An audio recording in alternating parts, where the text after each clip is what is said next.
Properly wiring a frame can be a piece of cake. First, the wire enters from the top. Then pull taut.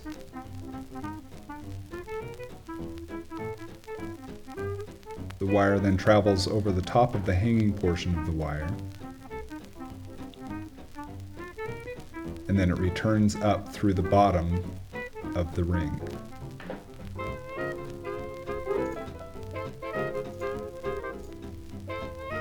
Follow the other wire underneath the loop. This loop creates a self-securing, self-tightening loop. Push this all the way through, pulling it taut.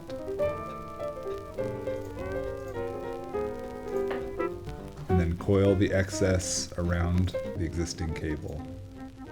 Push to tighten.